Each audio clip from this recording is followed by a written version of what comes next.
감사합니다.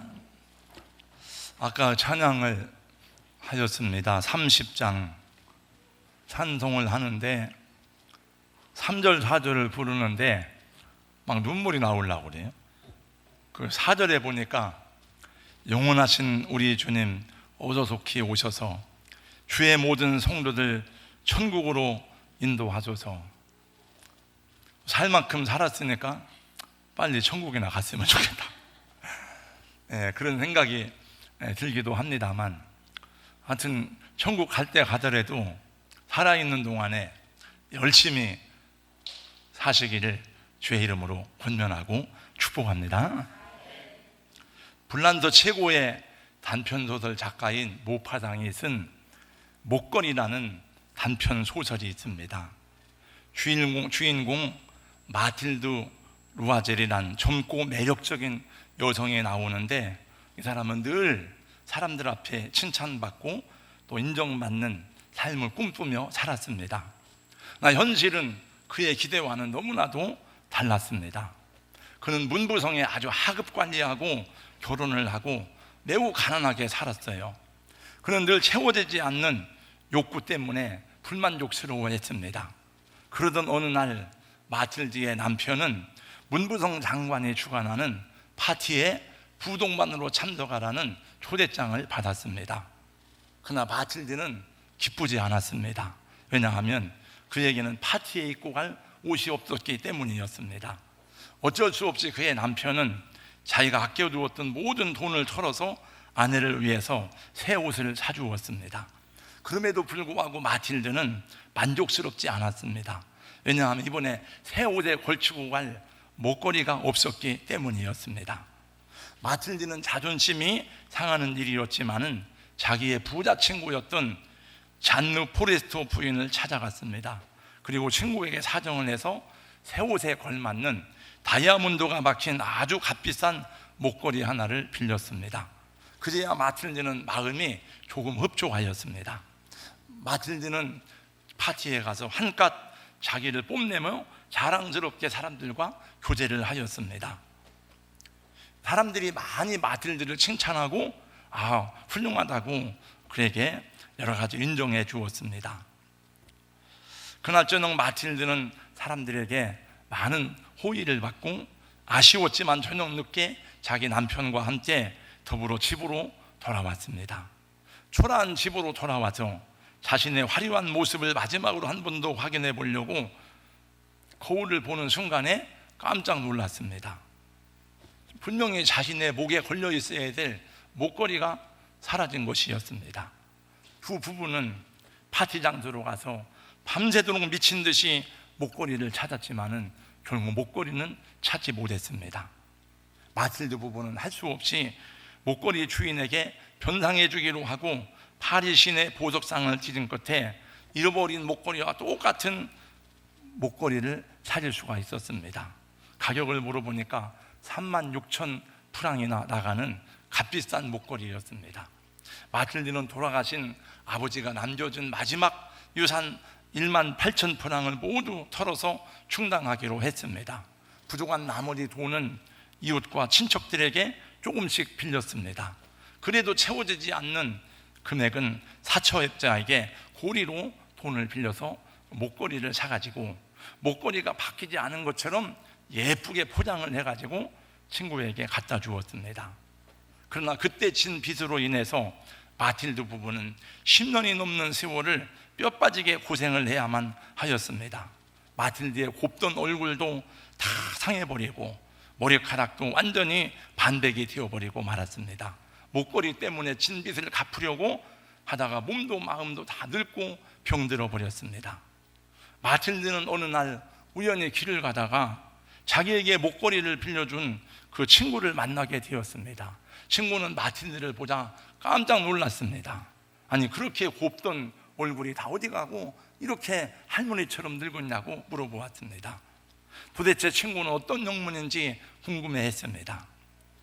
마틸드는 자기가 10년 전에 있었던 목걸이에 대한 얘기를 그 친구에게 자세히 설명해 주었습니다.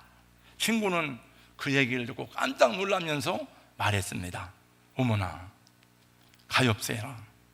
그것은 가짜 목걸이였는데, 진짜가 아닌 값어치 없는 가짜 목걸이를 위해서 그 부부는 10년 동안 온갖 고생을 했던 것입니다.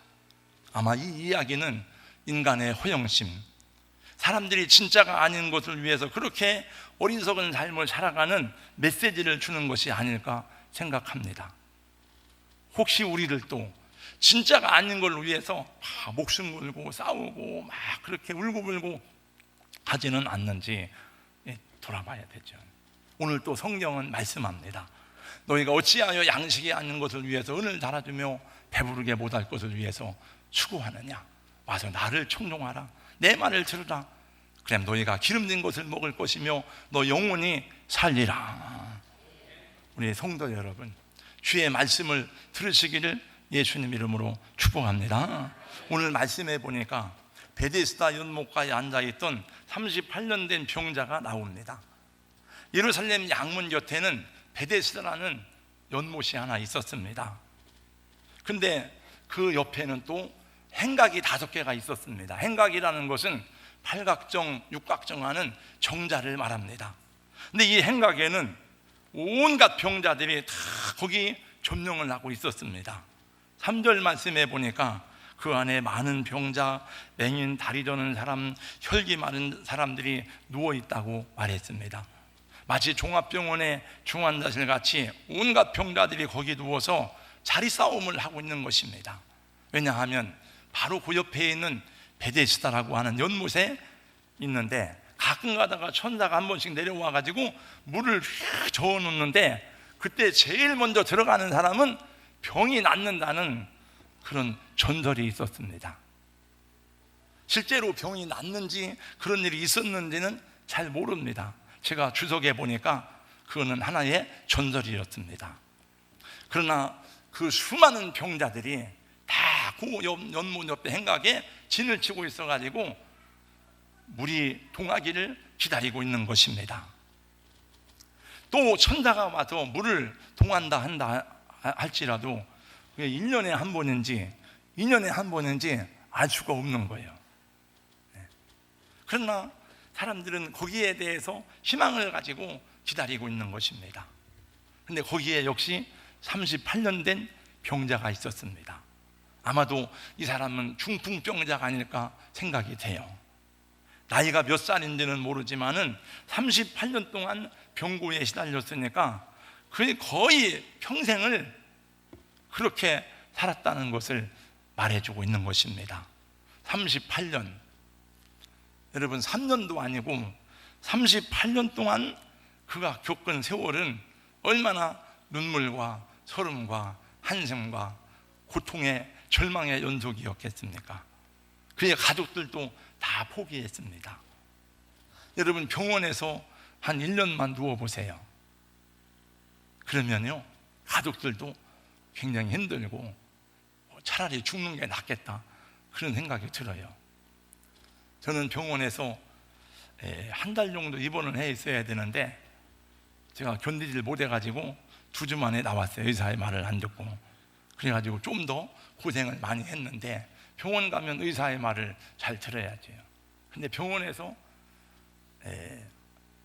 누워있는 건 정말 힘든 거예요. 이게 한 1년만 누워있어도 얼마나 고통스럽고 어렵겠습니까?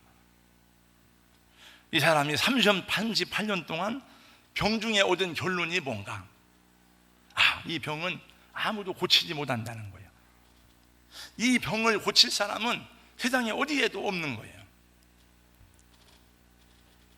그리고 물이 동할 때에 자기를 넣어줄 사람이 없다고 하소연하는 걸 보니까 그의 가족들도 다 그를 떠난 것을 알 수가 있습니다.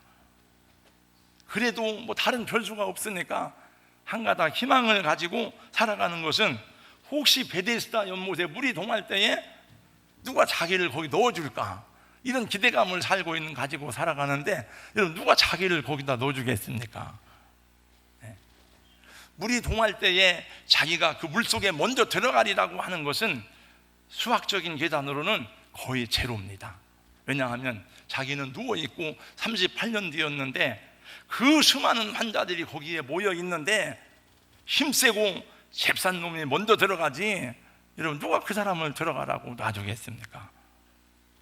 그럼에도 불구하고 이 중풍병자는 뭐 다른 일이 없으니까 한 가닥 요행을 기대하고 한 가닥 기적을 기대하고 그 연못 옆에 누워 있는 것입니다. 사랑하는 성도 여러분, 이 38년 된 병자는 누구를 가리키는 건가요? 여러분, 원래 성경에서 나아만이 나올 때, 나아만은 세상에 성공했지만은 고칠 수 없는 문둥병이잖아요. 나아만이나 에스골 골짜기의 마른 뼈들이나 다 이런 것들은 누구를 가리키는가 하면은 성경은 다 여러분 나를 향한 하나님의 말씀으로 받을 때에, 하나님의 음성으로 들을 때에 하나님이 내게 역사하시고 나에게 은혜와 축복이 되는 줄로 믿습니다. 여러분, 구원받을 수 없는 사람이 구원받은 일들을 보는 모든 성경의 기록들은 전부가 다 우리를 예표하고 있는 거예요. 다 이게 상하고 병들고 하나님을 잃어버리고 소망이 없이 살아가는 이스라엘을 가리키고 있는 것입니다. 오늘날도 많은 사람들이 이 죄악되고 병들은 세상에서 베데스다 연못에 물이 동하기를 기다리면서, 요행을 기다리면서 힘겹게 살아가고 있는 것을 봅니다. 어디서 언제 올지 모르지만은 대박이 터지기를 기다리면서, 요행이 일어나기를 기다리고, 세상에 개벽되기를 기다리고 있는 것을 보게 됩니다. 제가 어느 날 잠이 잘 안 와가지고 텔레비전에서 실제 상황이라는, 어디서 하는지 모르지만 그걸 갖다가 이제 잠깐 극으로 엮어서 하는데, 거기 내용에 보니까 많은 사람들이 무당집에, 점쟁이 집에 그렇게 많이 찾아가더라고요. 그 점쟁이 말을 듣고 하다가 망한 사람들이 많더라고요. 왜냐하면 힘드니까, 안 되니까 뭔 요행을 바라는 거죠. 무슨 기적이 일어나기를 기다리는 거죠. 매주 로또 복권을 사는 재미로 세상을 살아가는 사람이 적지 않다고 합니다. 그러다가 무슨 일이 일어날 때마다 베데스다 못이 동한 줄 알고 깜짝깜짝 놀라지만은, 그러나 알고 보니까 베데스다 물이 동한 것이 아니에요. 여러분, 수천 년의 가난이 물러가고 경제가 부흥되어서 우리가 이렇게 잘 살게 되니까 물이 동한 줄 알았지만은 그것이 아니었습니다. 여러분, 우리 사회의 죄악이 얼마나 깊은지 모릅니다. 이 사회는 더 많은 문제와 가치관의 혼돈 가운데 사회가 힘들어하고 있습니다. 제가 지난주 금요일 날 우리 목사님들 몇 명하고 밥을 먹고 요 앞에 우리 이연커피에 가서 차를 마셨습니다. 갔더니 마침 우리 장로님하고 저 정 집사님이 계신데 또 저희 차를 사주셔서 가지고 잘 마셨습니다. 네, 그분들은 먼저 이제 일을 보시고 가셨고, 우리 목회자들이 모여서 이런저런 얘기를 하는데 김복수 목사님이 그런 말을 하더라고요. 자기 딸이 초등학교 교사 임용고시에 합격해서 첫 번째 발령받은 학교가 서중학교랍니다. 이게. 근데 지금 몇 년 지났는데 교사를 계속 해야 되는지 그만둬야 되는지 너무나 고민이 된다는 거예요. 왜냐하면 너무 힘들다는 거예요, 아이들 가르치기가. 그리고 요새 애들이 술 먹고 담배 피고 막 그래. 우리 교회 주차장에도 애들 막 담배 피고. 목사님, 술 먹고 담배 피는 건 애들한테는 죄가 아닙니다. 그런 정도가 아니라는 거죠. 상상할 수 없는 일들이 너무 많다는 거죠. 선생인 자기를 위해서. 그래서 계속 해야 되는가. 그랬더니 한 목사님이 있다가 말했습니다. 김정은이가 핵무기를 가지고도 왜 못 쳐들어오는지 아냐고. 한국에는 중2 때문에 못 쳐들어온다는 거예요. 그랬더니 한 목사님이 있다가 애들만 무서운 게 아니고 할아버지도 얼마나 무서운지 몰라요. 경북 봉화에서 어떤 할아버지가 막 엽총을 가지고 난사해가지고 공무원 2명이 죽었어요. 그래서 그 할아버지가 나쁜 사람이잖아요. 그런데 제가 인터넷을 보니까 할아버지 욕을 하는 게 아니고 동네 사람을 욕을 하는 거예요. 또 아니 왜 동네 사람을 욕을 해? 그러니까 집단 이기주의가 다 그래가지고, 그러면서 제가 댓글을 하나 봤더니 우리 고향 얘기가 나오면서 뭐라고 하는가 하면은 내가 충남에 합덕으로 귀농하러 갔다가 돌아왔다는 거예요. 2년 만에 다 자기를 왕따 시켜가지고 도저히 살아갈 수가 없다는 거예요. 굴을 따랴 미역을 따랴 서산갯마을 우리 이장로님 정말 그 동네에 가면 그 노래에 맞는 그 고향에 살아가는데 그렇게 인심 좋고 그렇게 살기 좋은 어촌이었었는데 금년에 제가 얘기 들어보니까 우리 수련회 가서 같은 방 썼잖아요. 목사님 살벌합니다. 시골도요 지금 다 살벌하대. 어촌제당 들려고 막 서로 패거리 싸움하고 그거 하고 그 안에 뭐 이권이 다 개입돼 가지고 사람들이 시골 동네도 이제 다 이렇게 된 거예요. 인심을 잃어버린 거예요. 우리 경제가 부흥하고 먹고 살만하면 문제가 해결되는 줄 알았더니 그게 아닌 것 같아요.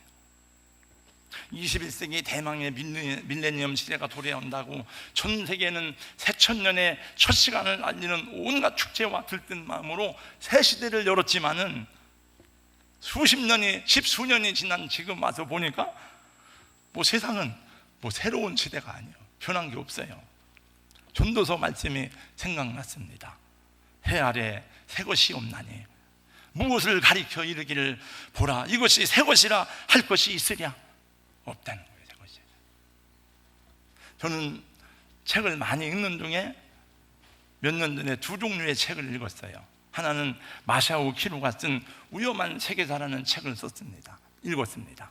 또 하나는 이원복 씨가 쓴 여러분도 많이 읽어봤을 만한 만화로 된 세계사라는 책을 읽어봤는데 그 책을 보면서 제가 연구한 게 아니고 딱 그냥 한마디로 느껴지는 게 인간의 역사는 가인의 역사구나. 가인의 후예들이구나. 다 갈등, 미움, 증오, 전쟁 역사입니다. 뺏고 빼앗기고 죽고 죽이고 복수하고 살육하는 오난의 역사입니다. 문명국이라고 자랑하는 유럽의 역사는 더 그렇습니다. 물이 동하기만을 기다리던 38년 된 병자를 보세요. 언제 그 물이 움직일지 몰라요. 하나님이 약속한 게 아니에요. 그건 또 물이 동한다 한들 자기에게 그 기회가 올 확률은 제로예요. 제로. 이제는 더 이상 낙심할 것도 없고 절망할 것도 없어요. 왜? 다 포기했으니까 그냥 힘겹게 죽지 못해서 살아가는 거죠. 근데 그때 예수님이 이 베데스다 연못가에 찾아오셨습니다. 여러분, 주님이 찾아오신다는 게 중요하십니다. 우리는 막 돌을 닦고 막 기도해가지고 하나님을 찾아가는 게 아니고요, 하나님이 내게 찾아오는 걸 알아야 돼요. 하나님이 찾아오셔서 우리 눈을 열어 보여주기까지는 하나님을 알 수도 없고 믿을 수도 없어요, 여러분. 그래서 예수 믿는 게 너무너무 이게 축복이고 행복이고 기쁜 거예요. 그 예수님이 물어봤어요. 네가 낫고자 하느냐? 너 낫고 싶어? 그럼 물어보나 마나죠. 그런데 항상 주님은 물어봐요. 네 소원이 뭐야? 그때 대답했습니다. 주여, 물이 움직일 때에 나를 못에 넣어주는 사람이 없어. 내가 가는 동안에 다른 사람이 먼저 들어가나이다. 예수님이 말씀하셨습니다. 일어나 내 자리를 들고 걸어가라. 여러분, 어떻게 이런 말이 가능합니까, 여러분? 제가 우리 집사님이 아파도 기도해 줘도 하나님 낫게 해주시고 심령을 강하게 치료해 이렇게 기도는 하지만 누워있는 사람 보고 집사님 일어나세요. 일어나요. 이렇게 말한 적은 없어요. 근데 주님이 이건 그냥 병자가 아니고 38년 동안 걸어본 사람이 저게 없는데 일어나 네 자리를 들고 걸어가라. 이렇게 말한 사람은 아무도 없습니다. 여러분, 역사의 유명한 종교의 지도자들이나 종교의 창시자들이 그렇게 말한 사람이 어디 있습니까? 석가모니나 그런 사람이 있어요? 아무도 없습니다. 그렇게 말할 수도 없어요. 그러면 어떻게 예수님은 이런 말을 할 수가 있습니까? 그분은 하나님이시기 때문입니다. 그 하나님을 만나시기를 주의 이름으로 축원합니다. 오늘 그 주님의 음성이 여러분 귀에 들려지기를 예수님 이름으로 축원합니다. 근데 여러분, 거기에 많은 병자가 있었지만은 예수님이 다 일어날지어다. 그럼 얼마나 좋을까요?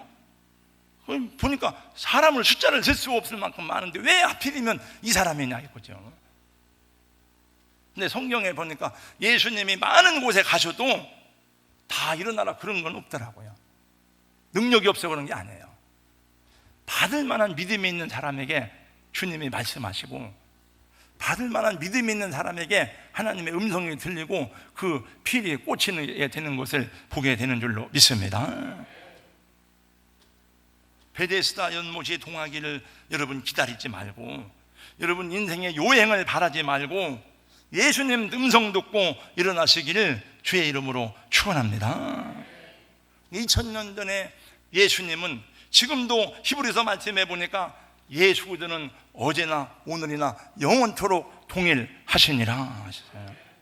오늘 또 우리에게 일어나 내 자리를 들고 걸어가라 말씀하실 때에 여러분 주의 음성 듣고 일어나시기를 주님 이름으로 축원합니다.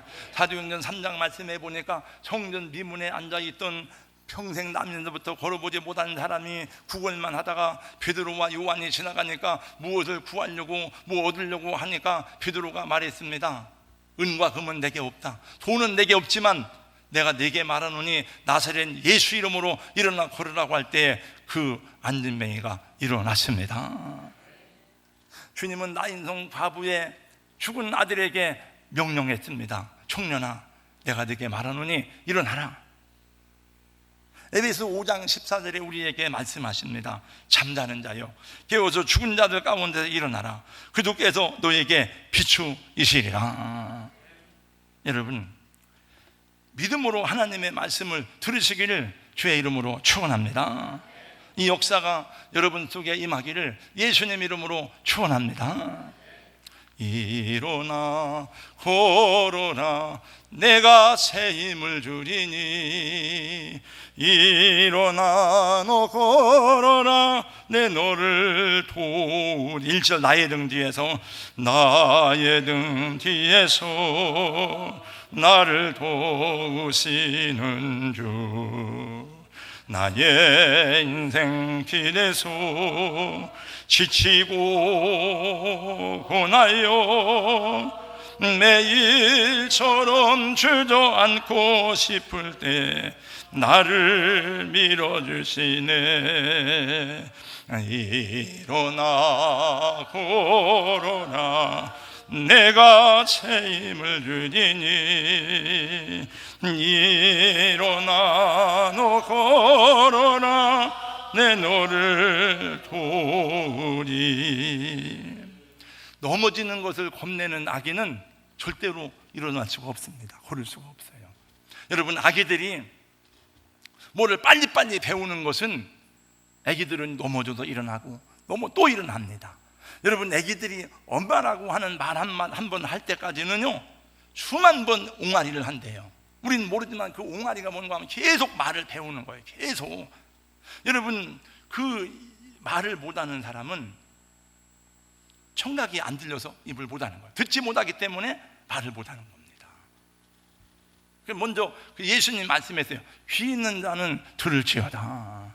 저는 우리 주의 음성이 들려지기를 예수님 이름으로 축원합니다. 우리 교회도 마찬가지예요. 교회도. 여러분, 원래 저도 운동을 하지만 스파이크를 이게 맨날 이 밴드 탄다고 해서 딱딱 정타로 맞는 게 아니에요. 이 임팩트가 맞아야 돼요. 딱 할 때 그 힘을 주는 순간과 공과 딱 맞아야 강하게 스파이크가 일어나요. 교회에서도 여러분 이번에 수련회 갑니다. 그때는 막 힘을 모으는 거예요. 이번에 우리 금요 기도회 한다 그러면 그때 모이는 겁니다. 안 와 사람들이. 주일날 안 와도 상관없어요. 주일 새벽 예배 때 금요 기도회 때 모여서 해야 여러분 앞에 있는 리더가 힘이 나야 그런 거예요. 내가 막 지난 금요일날 도망가고 싶더라고요. 내가 주일날 나오나 봐라. 내가 아무 얘기도 안 하고 유 목사님 뭐 하라고 어디 멀리 도망가야지. 그 생각이 나더라고요. 평상시에 괜찮아요. 우리 뭘 합시다 그러면은 여러분 아버지가 집에서 야, 우리 이번에 어디 가는데 다 모여라. 그럼 딱 다 모여야 힘이 생기지. 안 와, 자식들이. 그러면 안 되는 겁니다. 마귀가 비웃고 조롱해요. 신앙도 마찬가지예요, 여러분. 시험 드는 것이 두렵고 은혜 받고 봉사하는 것이 두려워하는 사람은 평생토록 하나님 은혜와 능력이 무엇인지 모르고 살다가 인생을 마칠 거예요, 아마. 여러분, 언제나 내 인생에 물이 통할까? 언제 대박이 터질까? 언제 이런 요행이 생길까? 요행 따라가지 말고 말씀 따라가시길 주의 이름으로 축원합니다. 주님이 말씀하신 내 자리를 들고 일어나 걸어라. 보세요, 자리를 들고 뭐예요? 그 자리는 무슨 자리입니까? 평생 동안 거기에 앉아서 뭉개고 똥 싸고 오줌 싸고 냄새나고 쩔고 그런 자리요. 그 자리를 못 벗어나. 우리 교회에 1,000번 예를 드리는 분이 있지만 그분들은 자기가 결단했고 시작했기 때문에 새벽에 나오는 게 꼭 새벽에 나오라는 것만이 아니에요. 쉬운 거예요. 자기가 결단했기 때문에. 목표를 세우면 목표가 우리를 이끌어내는 거예요. 여러분, 믿음이란 것은 무언가 하면은, 제가 죄송합니다, 우리 아들 얘기해서. 우리 아들이 책을 많이 봤어요. 집에도 책이 얼마나 많은지 몰라요. 보니까 신앙서적도 아닌 일반 책인데 내 속에 잠든 고인을 깨워라, 그런 책이 있어가지고 내가 보려고 한 2개가 이만큼 돼요. 미국 사람들. 잠깐 그걸 쭉 읽어보다가 보니까 2007년에 그걸 읽었더라고요. 그래서 하나님의 말씀 어떻게 적응할, 그걸 앞에다가 자기가 서문에다가 써놨더라고, 자기 말로. 근데 그 사람 귀찮은 것 같아요. 이런 말을 했더라고. 믿음이란 것은 내가 할 수 있는 것과 할 수 있는 일이 무엇인지, 할 수 없는 것이 무엇인지를 구분할 줄 아는 거다. 여러분, 나는 무엇을 할 수 있는가? 그렇잖아. 난 하나님 앞에 어디까지 할 수 있는가? 그리고 내가 할 수 없는 것에 대해서도 구분할 줄 아는 거예요. 무조건 그냥 믿음으로 아멘 아멘이 아니고. 여러분, 안 된다, 못한다, 원망하고 불평하고 모든 것을 부정적으로 보고 비판적으로 보는 그 자리에서 일어나시기를 주의 이름으로 축원합니다. 여러분, 생각이 그런 사람, 사고가 그런 사람은 그래서 주의 말씀이 들어가야 되는 거예요. 그게. 평생 11조 한번 제대로 못하는 사람은 못합니다. 그냥. 어려워서 못하면 넉넉해도 못하는 거예요. 한다 그러면 하는 거고, 못한다 그러면 못하는 거죠. 그거는 내가 많으면 나중에 하지, 지금 못하면 나중에도 안 합니다. 여러분, 원래 이런 간증은 많이 있어요.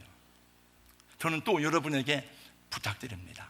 우리 장로님, 권사님들은 믿음으로 굳게 서서 여러분 다른 사람하고 가서 말씀을 선포해야 돼요. 할렐루야. 집사님, 일어나세요. 왜 낙심하세요? 내가 기도해 줄게. 나랑 같이 기도합시다. 성도님, 일어나세요. 내가 기도합니다. 나와 함께 교회로 갑시다. 붙들어 세워야죠. 이런 역사들이 많이 일어나야 공동체에 하나님의 능력이 임하게 되는 줄로 믿습니다. 사실은 우리 교회에서도 지금 현재도 믿음으로 어려운 환경을 극복하며 열심히 살아가는 분들이 많이 있어요. 다 이렇게 살아가는 분들도 많이 있습니다. 여러분들 가운데. 저도 저 자신에 대해서 또 회개하고 각성하는 마음으로 이 말씀을 다시 묵상하고 생각해 보기도 해요. 사도 바울은 고백했습니다. 내게 능력 주시는 안에서 내가 모든 것을 할 수 있느니라. 예수님은 말씀하셨습니다. 할 수 있거든요. 무슨 말이냐? 믿는 자에게는 능히 하지 못할 일이 없느니라. 여러분, 베데스다 연못에 물이 동하기를 기다리지 마세요. 여러분의 인생에 요행을 기다리고 운수대통을 기다리지 마시고, 하나님이 계신데, 우리 아버지가 있는데 하나님께 간구하시길 바랍니다. 우리 찬송하잖아요. 할 수 있다 하시니는 나의 능력 주 하나님. 왜 찬송을 하면서 찬송은 이건 안 된다고 하네요. 목사님, 그건 찬송이죠. 찬송이 그렇다는 거죠. 그러면 아니죠. 긴 여름에 폭염이 지나가고 있습니다. 우리 교회 다시 일어나 기도하고 주님의 능력을 구하는 교회가 되기를 소망합니다.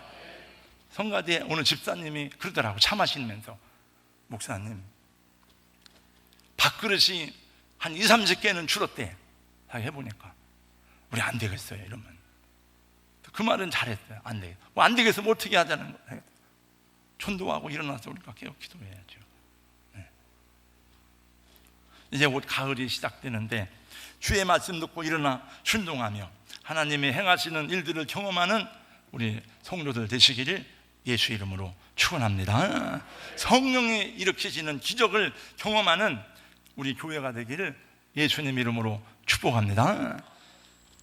거룩하신 우리 하나님, 어떤 시련도 넘어짐도 낙심과 실망이 아닌 성결의 예로 삼게 하시고 우리를 기다려 주시고 또 우리를 참으시고 인내하신 주님께 찾아가서 새롭게 시작할 수 있도록 은혜를 더하여 주시옵소서.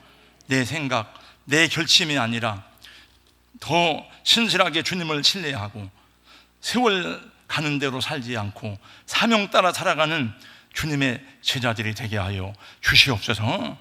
심당 하나는 아버지의 심당으로, 하나는 예수님의 심당으로 세상을 섬기며 살아가는 이 간증을 보았습니다.